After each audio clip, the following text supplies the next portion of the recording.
Yo, what's going on YouTube? This is your boy D Wayne bringing you yet another YouTube video at this time. So, we're going to be talking fairies in this discussion video today.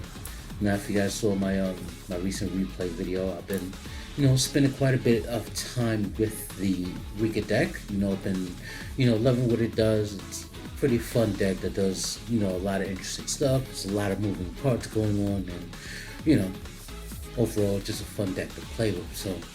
So let's go ahead and get into the deck itself. Rikkas are a group of plant waifus, of course. Everyone loves them some waifus, of course.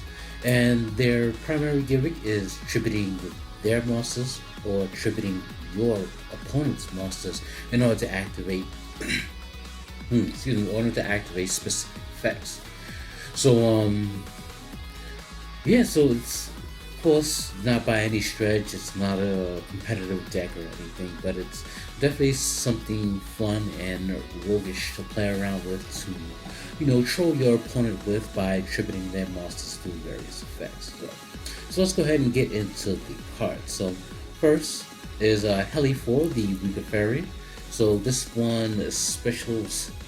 This one stops targeting effects from your Rikka monsters by monster effects. So if your opponent targets your monsters with a monster effect, you can tribute this card from your hand or face it from the field to negate that effect. Also, while this card is in the graveyard, you can special summon this card by tributing a plant type monster on your field to special summon it in defense position. Banishes it when it leaves the field, of course. So this is good as a handy hand trap with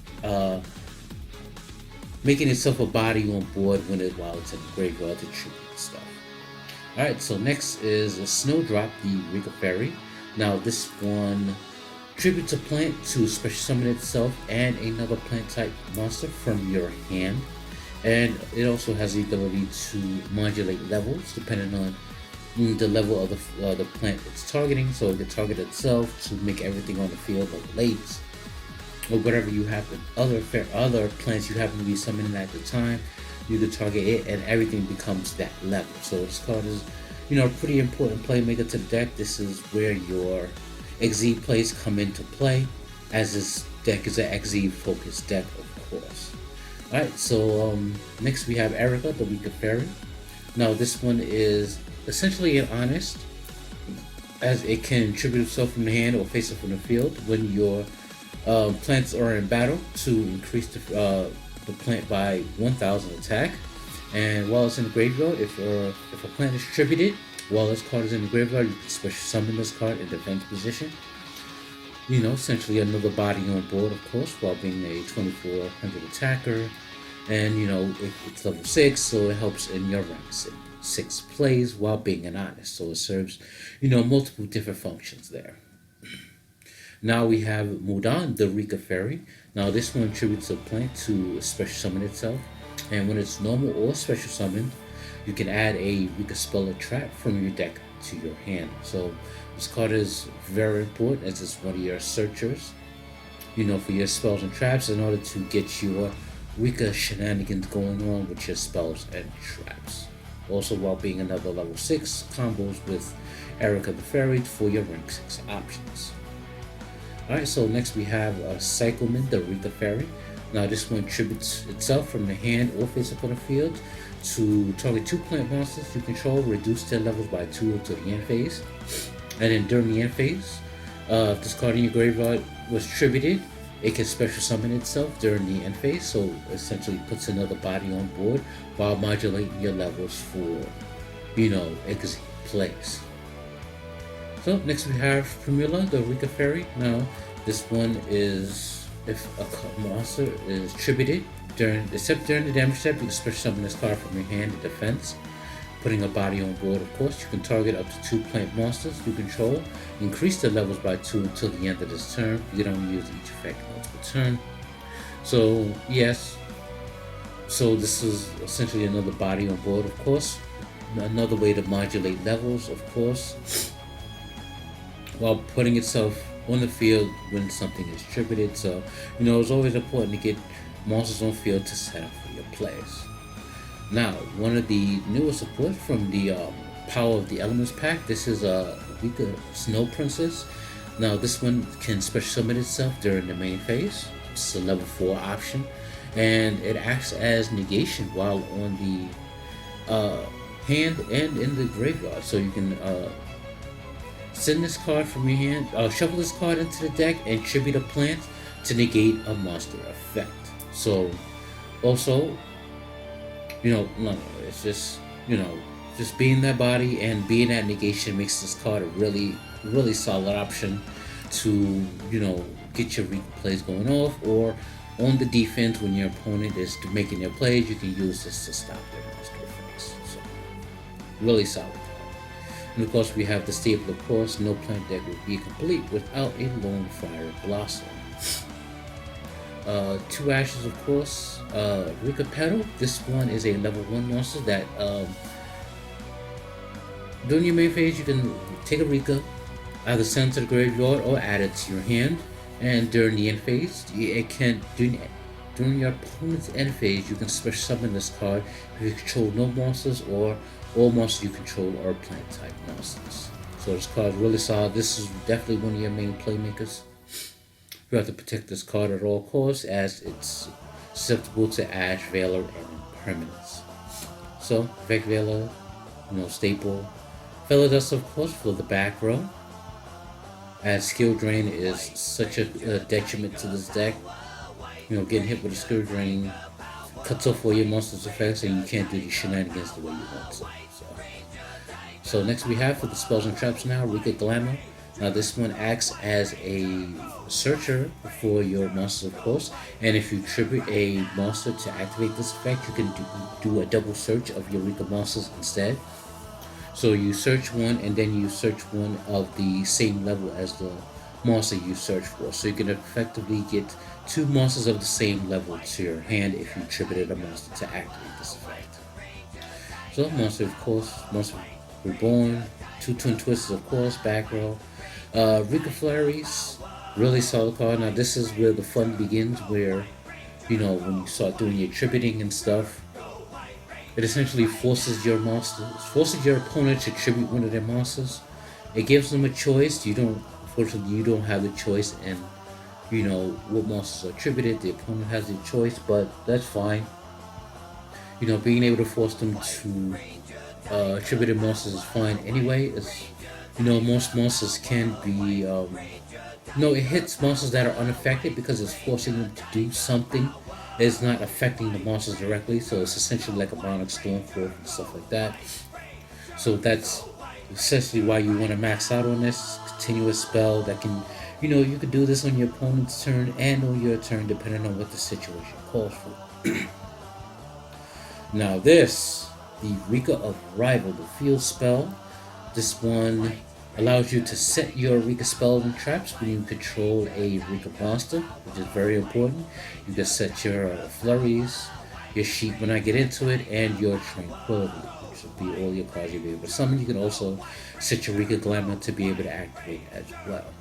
So that's the first effect. Second effect is if you can use the effect to, when you're tributing for a Rikka card effect or monster effect or anything, any Rikka card effect, if you're tributing a monster for, you can tribute one of your opponent's monsters instead. So that's where the situation gets kind of spicy, because it makes all of your traps, your spells, and your monster effects essentially a Monarch Stormforth, while giving you added advantages during your, whatever Rikka monster you summon or whatever Rikka spell and trap you activate. It gives you the added ability of a Monarch Stormforth. So, example. Oh, and the ruling that they updated the ruling on Rikka Arrival to where you don't need monsters on the field in order to tribute to activate Rikka's effect. So if your opponent has monsters on the field for you to use, you can use their monsters to activate Rikka effects. So to give you a prime example, Mudan. She tributes a plant to special summon herself, and when she special summon, you get a spell and trap. You can tribute your opponent's monsters to special summon this and get a search for a spell and trap. Also, Snowdrop. Snowdrop can attribute your opponent's monsters to special summon two plants, including herself and another plant from her hand. So, Hellbore also attributes a plant to special summon herself from the graveyard. You can attribute your opponent's monster to special summon her from the graveyard. Snow Princess attributes a plant to negate a monster effect. You can attribute your opponent's monster to negate a monster effect. So you can see how the field spell gives the deck so much more versatility in the plays that it can make, especially on defense when you're defending yourself from the opponent's plays, and probably more on the offense when you're using your Eureka plans and you're attributing yourself. You can attribute your opponent's monsters instead. So yeah, so that's very much the importance of this card here. Of course, it adds that versatility in the gameplay, but only time will tell how meta this deck will become thanks to support, tournament standings and all that stuff. We'll see how things go with the advent of the new support. Alright, so permanents, of course, staples, Rikka Tranquility, tribute to plant to especially summon two monsters from your graveyard. If of course, you have the field spell, like I said, you can tribute one of your opponent's monsters to get two monsters on the field, which is definitely solid indeed. Rikka Sheet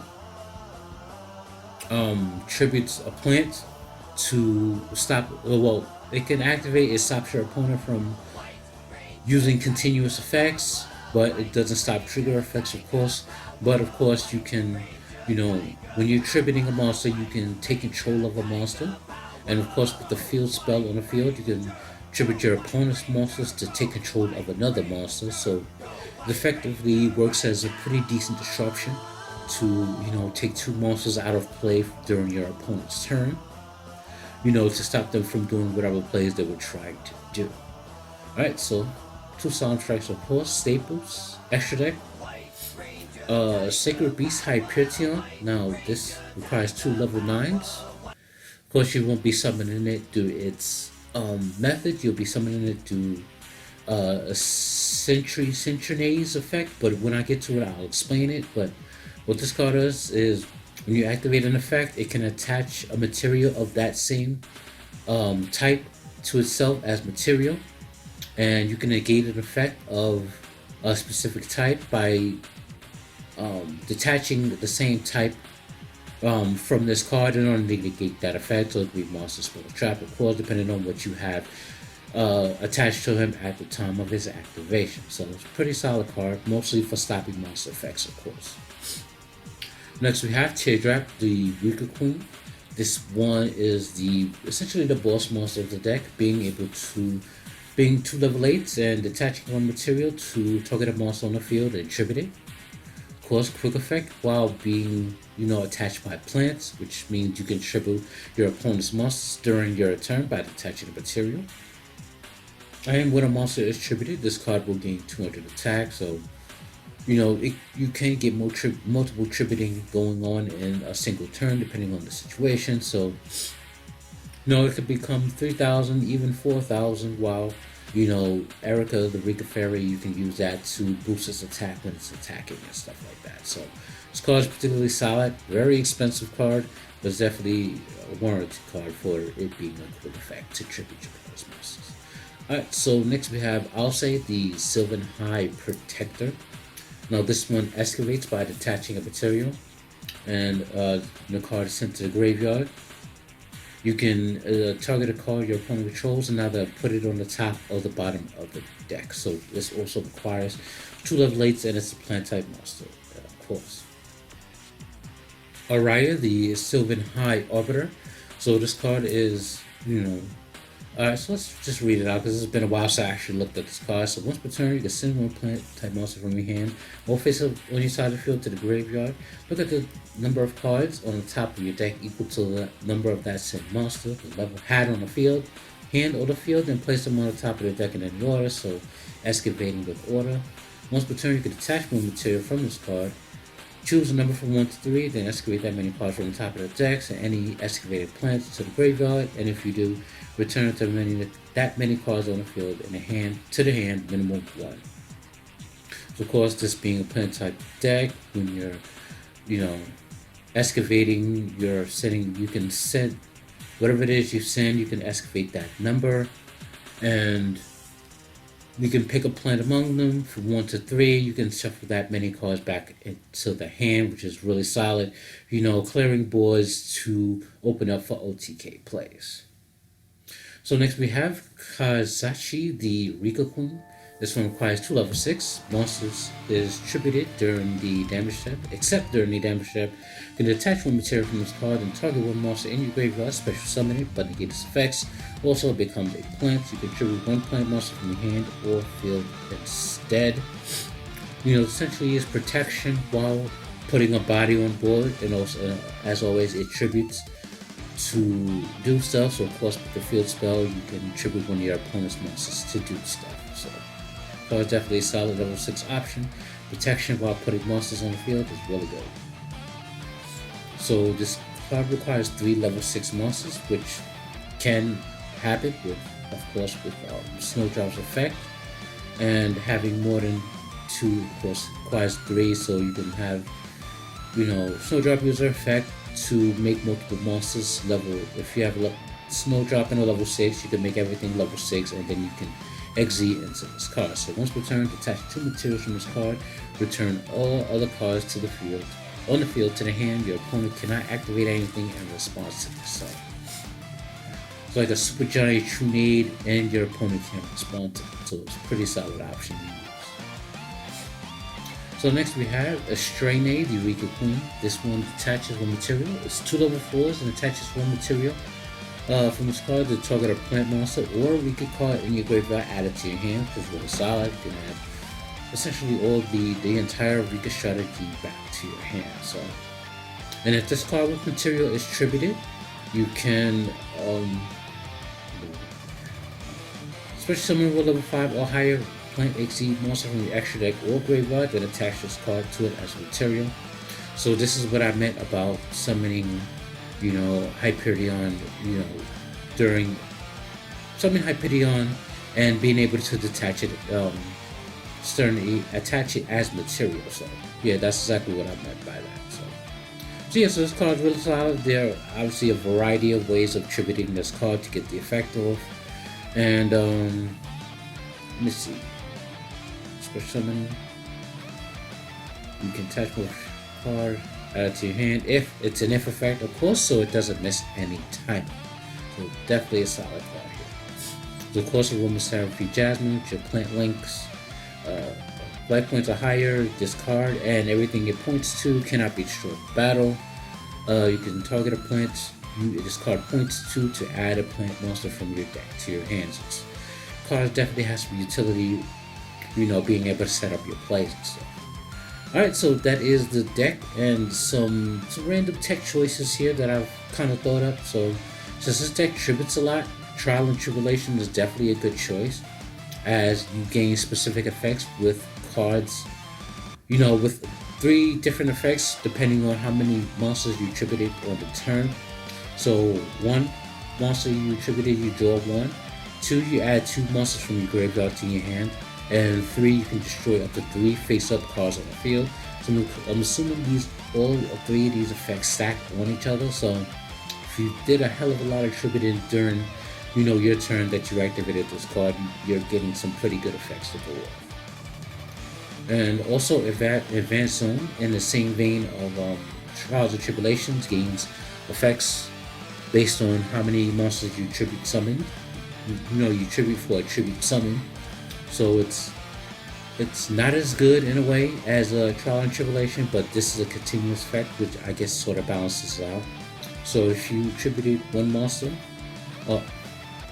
please tribute summon monsters. Okay, yeah, so if you tribute summon 1 monster, destroy a set card your opponent controls, 2 or more, you draw 1, and 3 or more, add 1 monster from your graveyard to your hand. So, being able to get back resources is also really good. Also, Trial and Tribulation does the same thing, so they both essentially go hand in hand with one another. So rogues are just some pretty decent tech.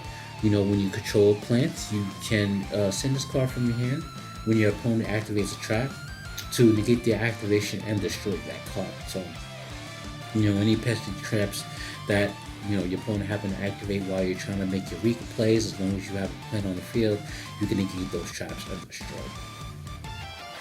Alright, so overall thoughts on the Rikka deck.